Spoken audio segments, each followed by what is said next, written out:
before we get into the baseball, we'll go recapping the farce in Lexington on Saturday, baseball preview, Mississippi State preview, and we probably won't. It'll be mostly baseball.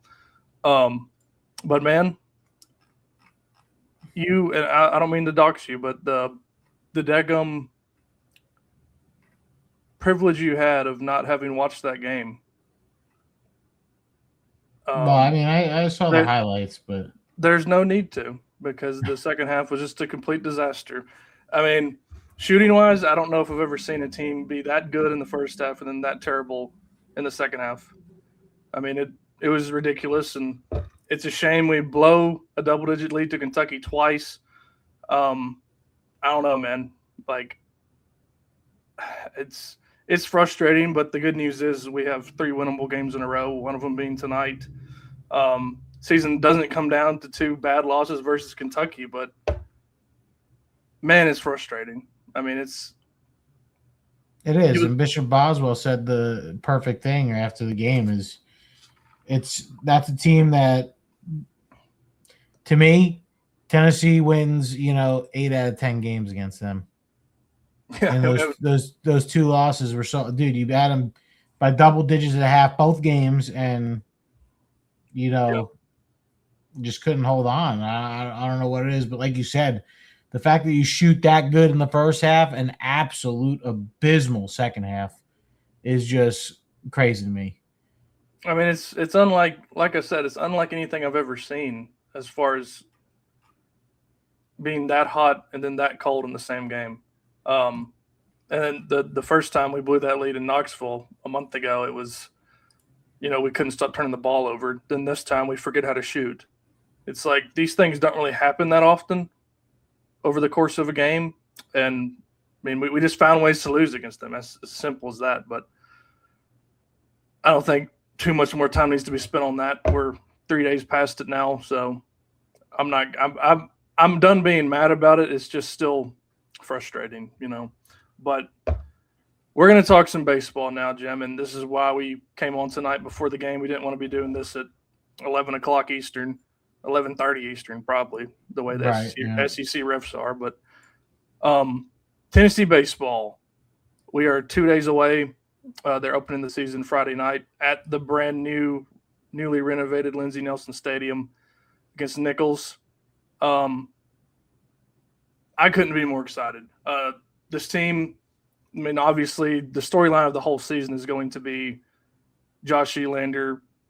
Will he live up to Tony or not? Tony, who obviously left for the major leagues with the San Francisco Giants. But I was surprised. I don't know about you. Like, I didn't think we would get as respected as we were as far as the preseason stuff in the SEC. The coaches have picked us to finish sixth.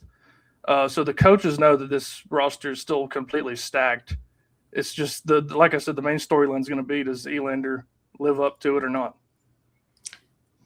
Again, to me, I mean, talent-wise, looking at this team, I think Tennessee is just being absolutely slept on. You're talking about a couple coaching changes, but the talent on this team is absolutely elite. People coming back, transfers, and we'll get into that. But even people that you would expect to be in this starting lineup might not be in. That's how good this lineup's going to be. The fact that we're talking about maybe not having Tyler Myatt in the lineup is crazy. Yeah. You know what I mean? And that's a great problem to have.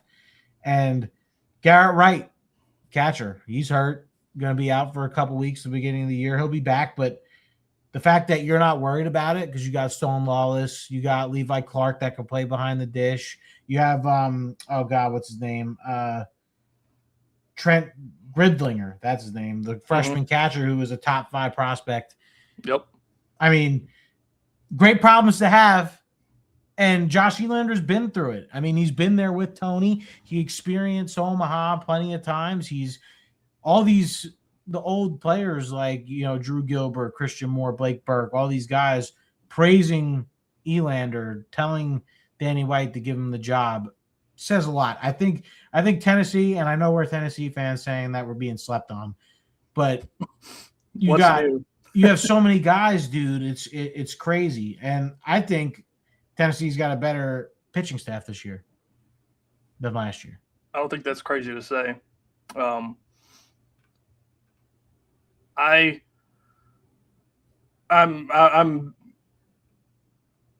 beaming with excitement. Like I want to get rid of the people being down about the baseball program after the whole Tony deal so bad, and I think they have the talent to do that.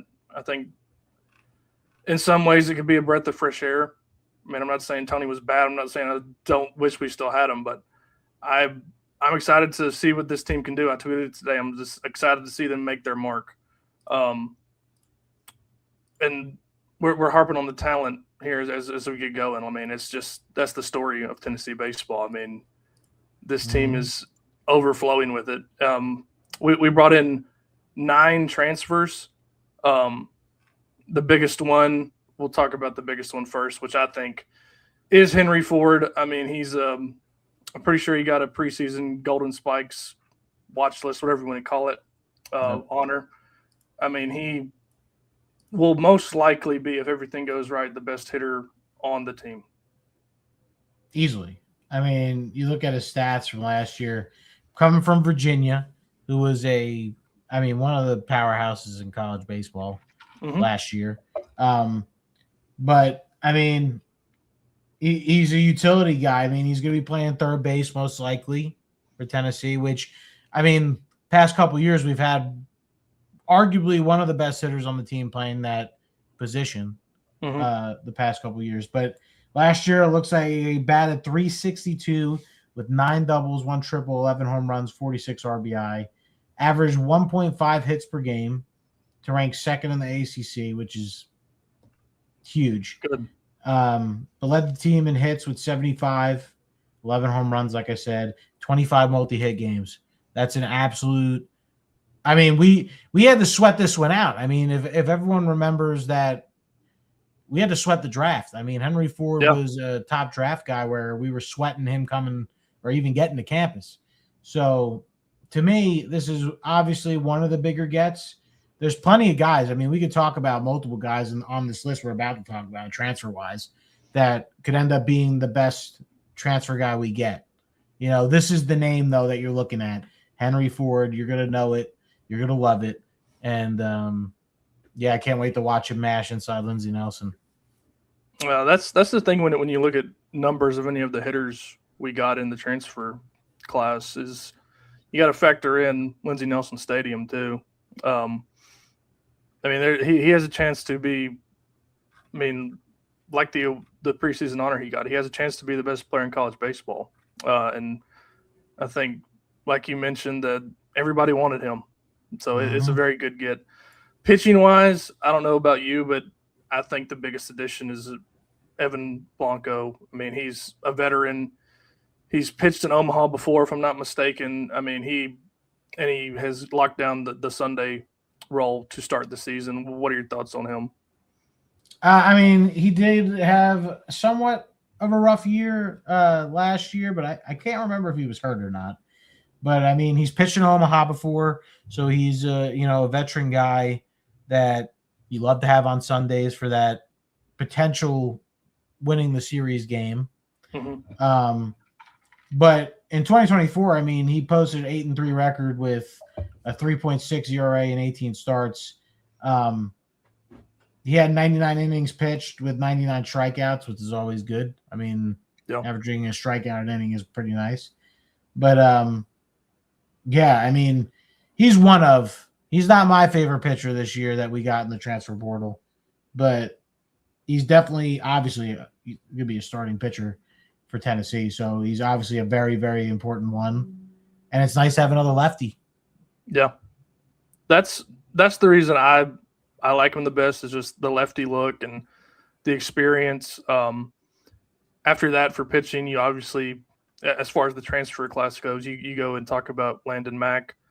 Also has locked down a starter role for Saturday. Coming from Rutgers, I mean, another guy whose off-speed stuff is nasty. Another different look. I think he's going to do very well this season in Knoxville.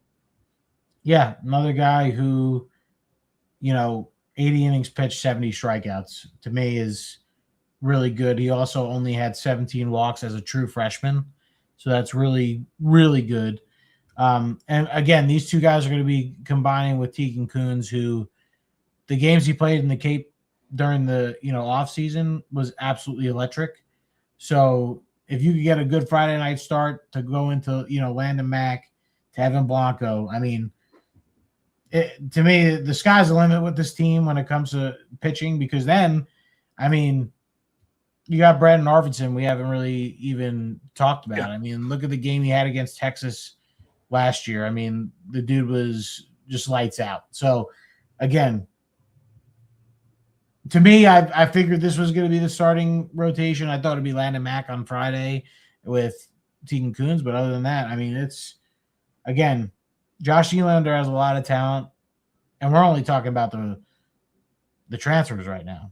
I mean, the fact that we have Levi Clark coming back, and like Stone Wallace, who, again, he didn't really get an opportunity to really show off how he could hit. He's a good hitter.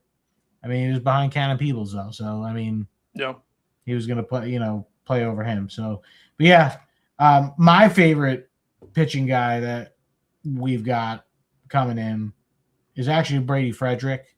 I mean, the submarine, whatever you want to call him, come up with a nickname, but absolutely electric. Hard to hit. I mean, if you played baseball and ever faced a guy pitching this way that was good at it, it's that slot. I mean, look at AJ Causey. It was just where that ball's coming from. It's hard to hit, especially with all that movement. But going to be the bullpen guy. He's probably going to be one of the most used arms Tennessee's going to, use out of the bullpen, other than Brandon Arvidsson probably, or Bo Rudy, who we'll talk about here in a minute. But he compiled the 8-2 record with a 2.6 ERA while holding opponents to a 183 batting average and posting a .89 WHIP. So I'll take that. I mean, he's been listed as a preseason All-American in multiple categories. He was the SoCon Pitcher of the Year last year, first team All-SoCon. Again, Tony Elander, before Tony left, absolutely killed this portal and got the need you need to really turn this team around, pitching-wise especially. I think the most exciting thing about the pitching is we have a submariner, we have a lefty in the starter rotation. We have a lot of different looks to throw at people. I think that's the most exciting thing. Last year it was, besides like 2 or 3 guys, it was like here's a flamethrower, like that. Ian Doyle, was, Tanner Franklin. Yeah, Franklin, Arvidsson, Phillips, like Doyle, like it was all like here's a 99-mile-per-hour fastball. This year we have a few different looks, so I think that's going to help us a lot. Who have we not talked about on transfers yet? This is an interesting one to me. Finley Bates from San Diego State. He's an infield guy, which is probably not good for him. We have a lot of talent in the infield. Yeah. But he's a contact hitter. If he doesn't crack the rotation, I could see him being pretty important in pinch hit situations. Yeah. I think that's a good get. You have any more thoughts on him? Not really. Again, like you said, he's going to kind of be buried on the depth chart here. Yeah. Because realistically, and we'll talk about it later, lineup-wise, you really don't know. You have multiple things you could do. Again, it's a great problem to have for Tennessee. However, Ariel, how's he doing hitting-wise? But he's probably your best defender. I mean, not probably. He definitely is.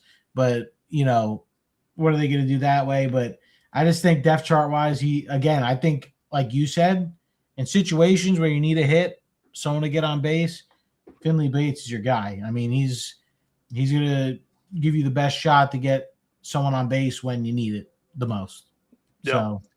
So, another guy we haven't mentioned, Mark Hendy, big, tall, another left-hander reliever. I think he's your long relief guy along with Arvidsson. If Arvidsson doesn't end up cracking the the rotation at some point. I think he's a very good get it too. Coming from Duke, I mean, the transfer class, I like every single one of them. I mean, I think it was fantastic. Any thoughts on him? No, I agree. I think he's going to be another arm. You're going to see another lefty, different arm slot. Again, you said it perfectly. I mean, the fact that you're going to have Landon Mack, Brady Frederick, Cam Appenzeller, Mark Hindy, Arvidsson. You're talking, and another one we'll talk about here right after this guy, Mark Hindy, but Bo Rudy, another guy who's not going to light up the radar, but his stuff moves. Going to be hard to hit him too. He's good reliever out of the pen. So again, that was like our biggest thing last year was the pitching and the depth in pitching, and they obviously attacked it pretty well to where you're fairly confident of who's coming out of the bullpen there. Yeah. Garrett Wright, we've already mentioned him from Bowling Green, catcher who also can play in the outfield. You don't see that too often. I mean, he's an athlete first and foremost. Just when you watch his highlights, like you said, he's hurt to start the year, but he's going to factor in a lot to me, he's like a Swiss Army knife. If you can play catcher and be in the outfield, I mean, that's who. If somebody's in a slump at catcher, put him back there. If somebody's in a slump in the outfield, put him in the outfield, and maybe he locks down a spot of his own, which I think he will because I think he's that talented. But yeah, I mean, the fact that you talk about the 2025 MAC Defensive Player of the Year. Yep. All MAC first team, all MAC defensive team. He was a perfect game freshman All-American on the second team, freshman of the year when he was a freshman. And then again, we're talking he batted .406 last year. So again, the dude could hit 60 runs scored, 134 total bases. Is again great problem to have. If Stone Wallace is having a slump where you can mix Garrett Wright in, or if someone gets hurt, God forbid, he can maybe play the outfield or first base or something. Garrett Wright's the guy to have. And he'll be hurt, but he should be good before SEC play starts. So that's the good thing. All right, now to top off the portal class, I think we got a guy who is he's probably going to play in the MLB for a while, whether it be as a pitcher or a hitter. Blaine Brown from Rice. He was a freshman All-American. He has 2 years of eligibility left. I mean, and he's a lefty too, which bodes well for Lindsey Nelson Stadium as a hitter. And as of right now, Jim, number 3 college prospect for the 2027 draft. I'm super excited to see what he can do for this team. Well, yeah, and I mean, he throws gas too. I mean, if he could say, I think he's, I wouldn't say injured, but I think he's coming off an injury. Mm-hmm. But I mean, the kid hit 292 last year, 61 hits, 38 RBIs. Yeah, I mean, he had 18 multi-hit games. Phenomenal. He's again utility guy, playing the outfield. He could pitch, two-way player. Honestly, it's kind of a hot take. This guy might be your leadoff hitter. So I mean, yeah. Very good opportunity and we'll get to our lineup predictions, but my lineup prediction, I had one earlier a couple weeks ago, but I've changed it and it's kind of scary. So it's going to be interesting. But Blaine Brown is, again, I know you said he's probably your favorite. He's one of my favorite too. Yeah. I mean, besides Henry Ford, which I think is the obvious best get that you got, Blaine Brown, as far as the future goes, having him for this year and next year, most likely. You never know. Whoa, not so fast, my friend. Not so fast. My favorite, and again, I think by the time SEC play comes about, I think he's going to get himself in the lineup. There's no way this kid there's no way he's on the pine with the bat this kid has. But Junior college baseball player of the year. Mm. All-American first team, junior college. He was the Triple Crown winner for junior college, which, again, that's not an easy thing to do, regardless of level that you're playing at. Yeah, 100%. But Tyler Myatt is an absolute stud when it comes to the bat.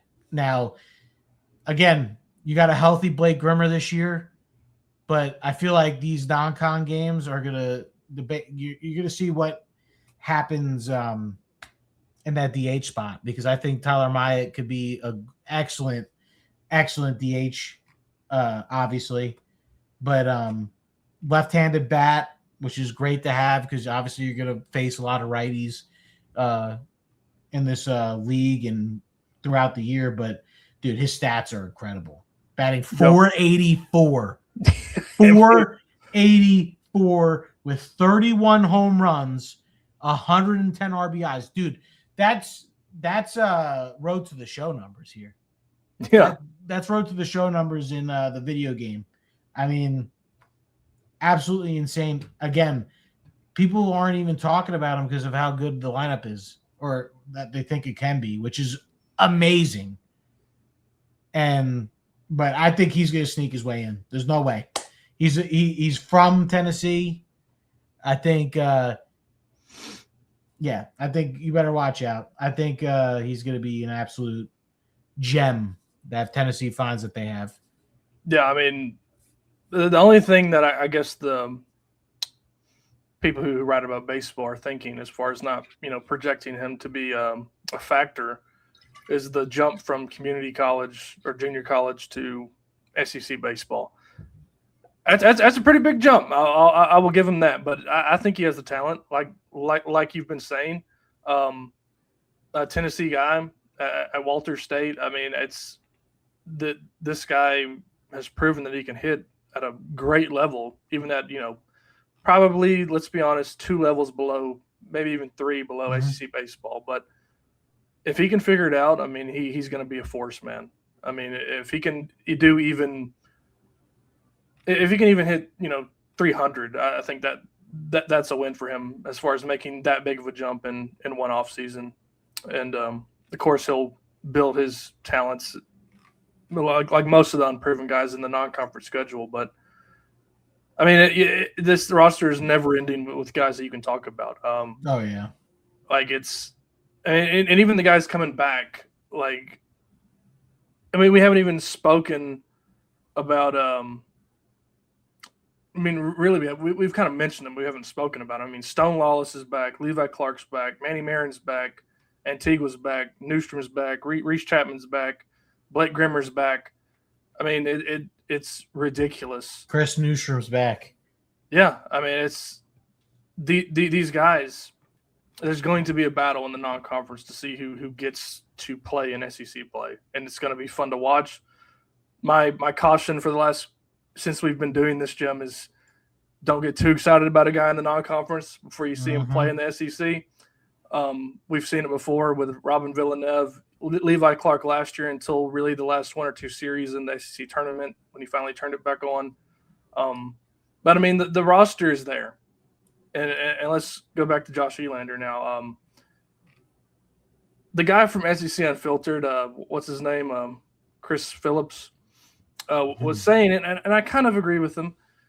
You can't say Tony was the best coach in college baseball for the last 5 years without also thinking Tennessee might take a step back.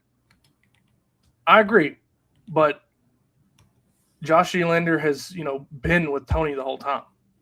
Like, if anybody could match that production and, ego and just attitude, it would be him. Yeah. Now, I'm not saying we're not going to miss a beat. I think there's going to be some growing pains probably early in SEC play with some decision-making and management decisions. But I think eventually he's going to figure it out, and I think this team will be like similar to what it was last year. Yeah. Yeah. Well, I honestly, I'm looking at I understand Tony, but to me, I don't think you're going to lose as much as you think. And I said this last year on a podcast at some point, because at one point we were worried about losing Josh Elander. Yeah. When South Carolina became an open job, everyone was like, okay, this is where, Josh Elander could go. But, what's funny is I talked to a parent, I can't remember what parent it was, of a player, and they called it because I was like, oh, no one thought Tony was going to leave. Mm-hmm. But at the time, I was like, oh, I'm worried about Elander leaving because, how good of an assistant coach is. Look at his recruiting and all this stuff. And they said, nope, he's going to stay in Knoxville. He loves it here. His family loves it here. I'm pretty sure he just had another baby. So, he wants to raise a family here. Yep. And I'm telling you, here's my thing. You're looking at it, Ryan. All right, Ryan, tell me. Tennessee makes a super. And we'll say a super. We won't say what happens in the super, but they make it to a super. To me, that's A+. Yeah. A+. Yeah. Omaha, it's A++. Yeah. Super should be the goal. Yes. Hosting a super should be the goal. Yes. It should be the goal because we have made the supers for 5 years in a row. If you lower the expectation in the first year without Tony, that's not good. You need to try to strive for what Tony has done. And 3 times he's made it past the supers. So, super has got to be the goal. And again, go ahead. You go ahead. I'm trying to call through. Oh, no, I was saying, super should be the goal. And I just don't see this team not making it to a regional in general. Dude, imagine first year of renovating Lindsey Nelson and they get a host a super regional, bro. Are we kidding me? That's big time. It would prove to a lot of people, the doubters out there. And I'm not saying I'm 100% all in on Josh Elander. I believe in him a lot, but the doubters would be proven wrong if we're right back where we were last year. Yeah. And I know the cautionary tale would be what happened to Texas A&M last year with hiring a guy in-house. And they had a good stretch there in the middle of SEC play, but they eventually tapered off. That would be disappointing. I would like to remind everyone that this is the guy the whole fan base wanted. So if he does not make a super, please don't call for his head after one season. I don't think even Tennessee fans are that crazy. It depends on how it absolutely depends on how it goes down. But this is the guy we all wanted. This is the guy we begged Danny to just promote. And I think this is the guy for the job. Like you said earlier, all the former players were vouching for this. All the current players were wanting this. This is the guy everybody wanted. So if it doesn't go perfect in the first year, let's be a little patient with a guy who this is his first head coaching job on the college level. So, but where do you want to go next? Is there anything else you want to talk about for this team? Dude, what there's so much to talk about. I guess we can start with who you have playing where. What do you think? Can we see a little mix up here? Because I'm going to go back to what I tweeted when I just put out what I had in mind for a lineup. But dude, I don't even know where they go here for an opening lineup. I really don't. I think you're going to see again. I think Chapman's going to be a right fielder. He had 1,000% or 100% no errors last year. He's a veteran guy, decent bat. In non-conference, he's going to destroy the ball. We all know that. But I'm kind of curious what your lineup is and who you think. And let's start with. We'll start. We'll go catcher, to first base, all that stuff, and we'll talk about lineup order afterwards. But obviously, I think we both agree that Stone Lawless will probably be your starting catcher. Yep. I'm curious to hear what you have to think when it comes to if Garrett Wright wasn't hurt. Would Garrett Wright be starting, or would he be behind Stone Lawless? I tend to think that, just with the SEC experience Stone has, and it wasn't a ton, but just with that, it would still be Stone to start the season. I could see that, yeah. But Garrett Wright has the talent to, just break out big time. I really don't think the infield is that hard to me. I do. I mean, I think 3 are locks, but I don't know who the 4th is going to be. So you think the base positions are locks? I'm assuming. I think Henry Ford's your third baseman, obviously. Mm-hmm. Levi Clark's at first. Yep. And to me, I think Manny Marin's going to play shortstop. That's the one where I would probably start with Antigua to start the year, and I would put Manny at second. Now, it'll all depend on how Antigua is hitting the ball, obviously, because you can't just be a black hole in the lineup and hold down an everyday position. But I think they're going to start with Levi at first, Manny at second, Henry Ford at third, Antigua at shortstop. Okay. I mean, I wouldn't be mad at that either. I mean, defensively, that's your best infield, in my opinion. And I've been seeing on VolQuest that, Henry Ford's going to surprise a lot of people on he's actually a pretty good third baseman. It couldn't be worse than last year. Yeah, or Billy Amick. I mean, Billy Amick wasn't as bad as we always said he was, but I mean, it's like once a month I wake up from nightmares of that opening game against LSU last year in that 9th inning. Yeah. I mean, that was just a complete disaster, but surely Henry Ford is better than that as a third baseman, getting the ball to first base. Yeah. So, I mean, I agree. I think that I wouldn't be shocked if that was your opening day lineup. I mean, to me, Antigua will probably be towards the bottom. I mean, he'll probably be 8-9. I would assume maybe the 9 hitter, which is fine with me. Now, center field to me is locked. I mean, Jay Abernathy is your center fielder. He's the fastest. He tracks the ball really well. He made a couple really good plays last year in left field. So, yeah, I think Jay Abernathy locks up center. Like I said, I think Reese is in right to start off the year. And from what I've been seeing is Brown playing left. To start out? Yeah. I would protest only with Chris Newstrom, but correct.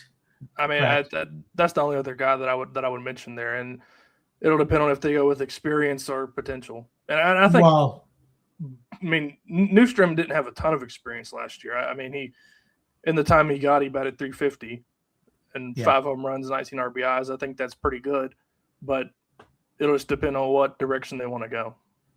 Well, in my lineup when I posted on the 29th of January, I had Newstrom playing second base. Mm-hmm. Because, I mean, going off your hitters at positions, if you want your best hitting lineup, Newstrom's probably going to be in it. Yeah. And I had Brown on left. But again, I could see that too. It's a great problem to have. I'll say that a million times this season, that it's a great problem to have. And I wouldn't be shocked that you see a mix up in lineup throughout, these first 3 games or the non-conference games.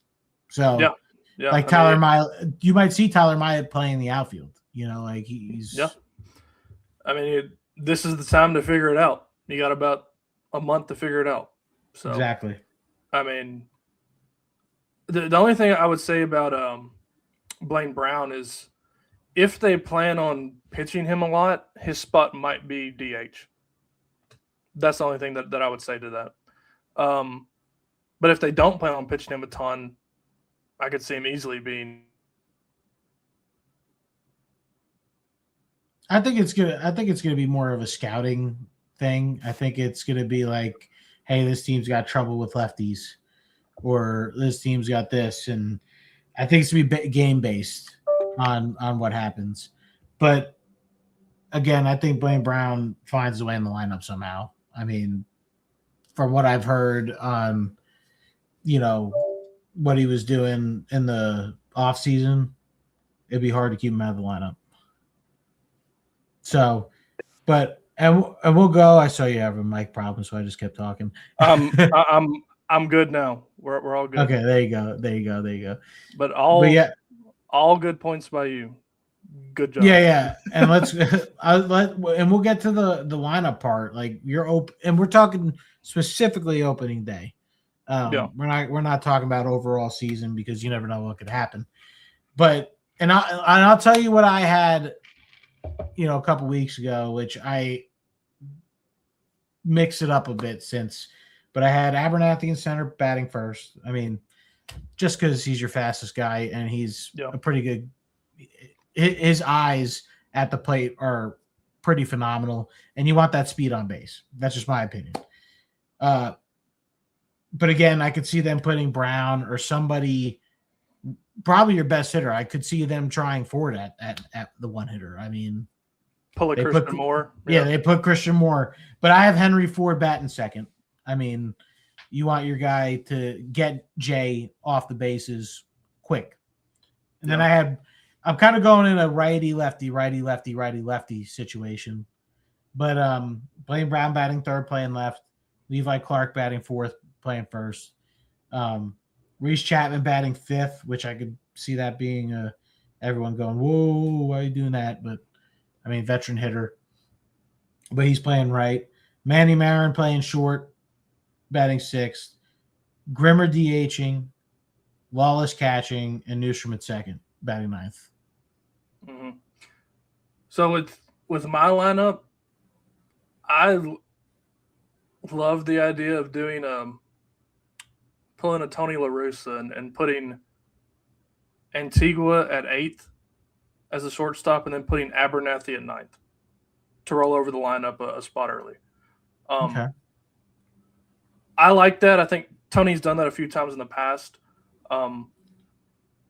Because I mean, the bottom of the lineup is very important in games games that are close. Yeah. I think that could be really good at the bottom of that lineup. But everything else, I mean, I pretty much agree with you. Besides the infield defensive positions where we differ, Well, I'm now my lineup predictions changed. This was 2 weeks ago, but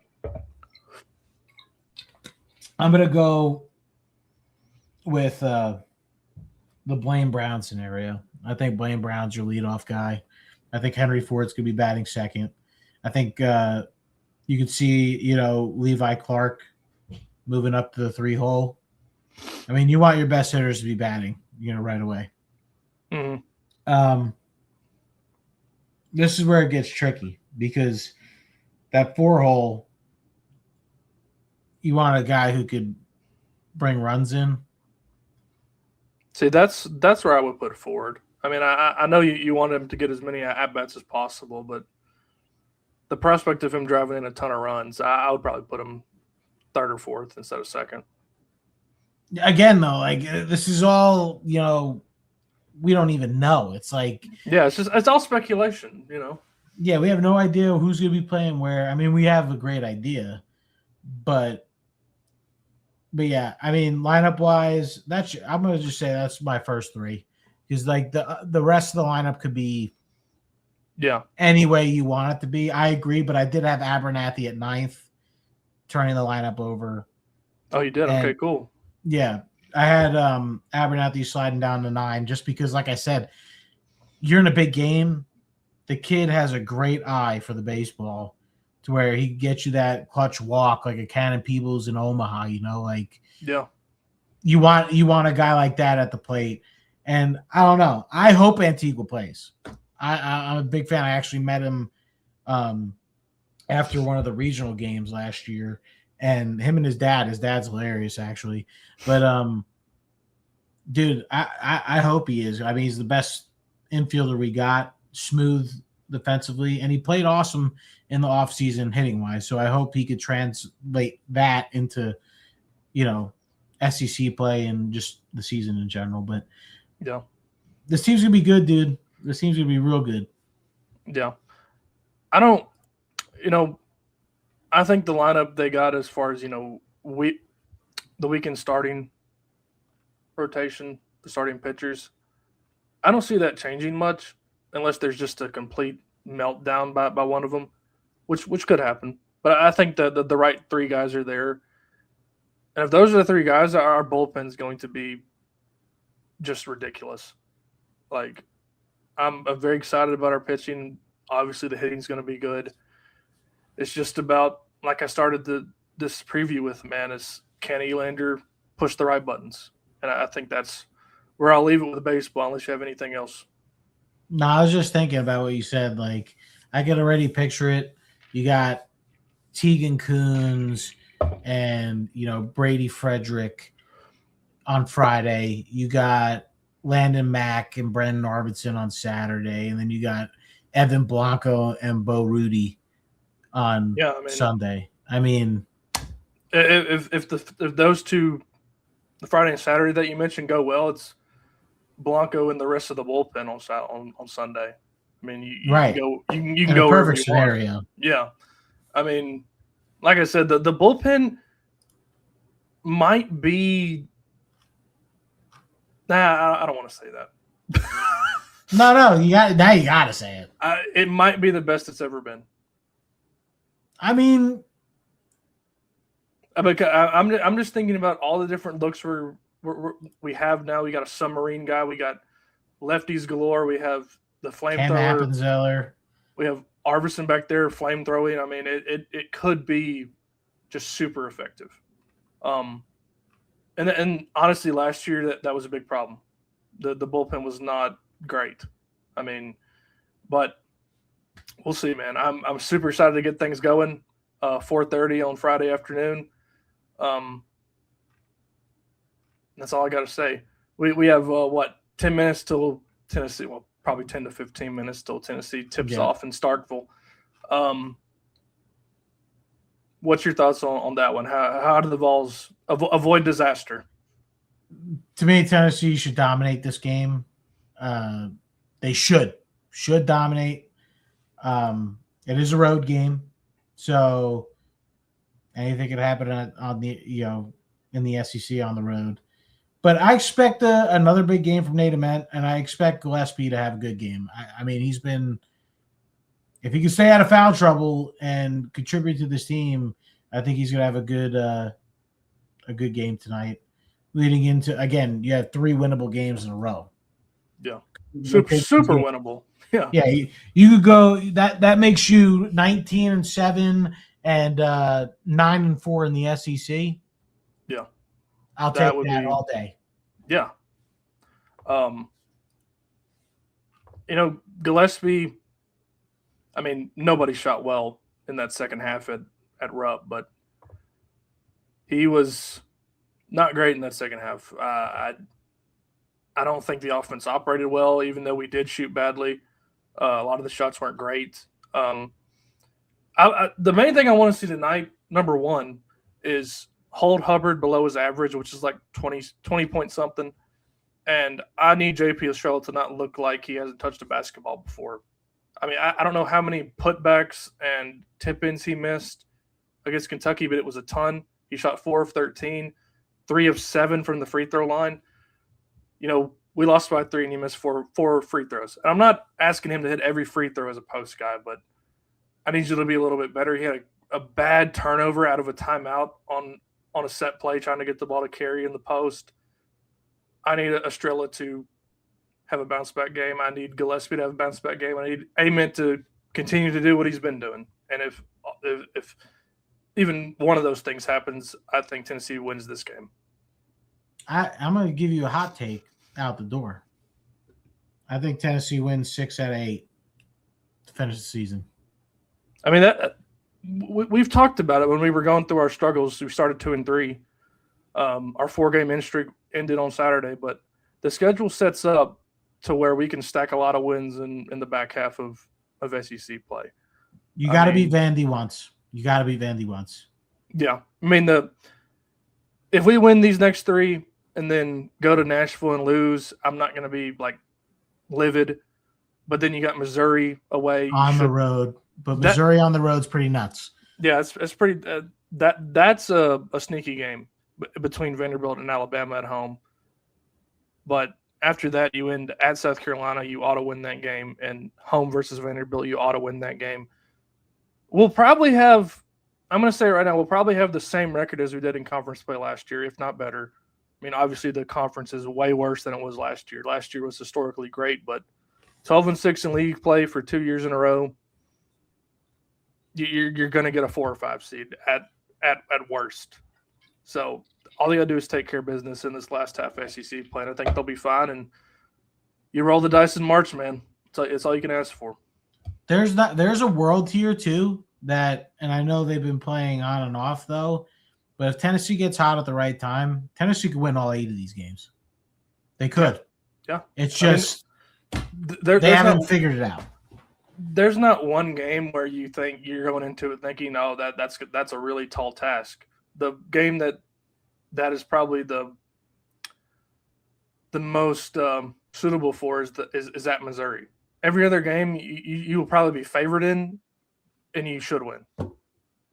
And maybe at Vanderbilt too, but you know, Vanderbilt has the tendency to either shoot really good or really bad. So we'll see what happens, man. But What's tonight, sickening is Tennessee should be 18-5. Yeah, those 2 Kentucky losses hurt, man. I mean, we should be, if I'm not mistaken, tied with Florida atop the SEC right now. Yeah, again, you know, just hope they figure it out, dude. Yeah. I mean, even the 4-game win streak was, you know, a little frustrating at times. I'm never going to apologize for the team winning, but we didn't play our best. I don't think this team has played their best yet. It would be nice to see that in this last half of conference play, but that's about all I got, man. To everybody who's tuned in, thank you. VIB play, use our code 1796TN. You get $10 bonus bets when you sign up with that code after you deposit $20 and that bet settles. Merch, we've got the Sunshine Pumper shirt back there. The link is on our Twitter. Jim, you got anything else? Nope. Go Vols, and we're going to start an 8-game win streak right now, today, 9 p.m. Let's go. Go Vols, baby.